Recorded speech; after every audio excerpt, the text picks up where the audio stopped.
Hi everybody and welcome. Today I have EARFUN WavePro headphones and I'm going to show you how to use Fernanda's Equalizer.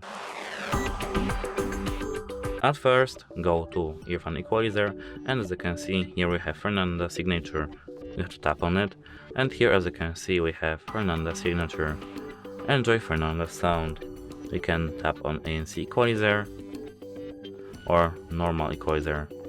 Here we have to tap on Custom and then Save. Now you can create name, sure, and now we can modify our Fernanda's Equalizer preset. But if you want to use our Fernanda Equalizer, you just have to tap on, for example, ANC EQ and go back. That's it. Hope it helps you. Goodbye.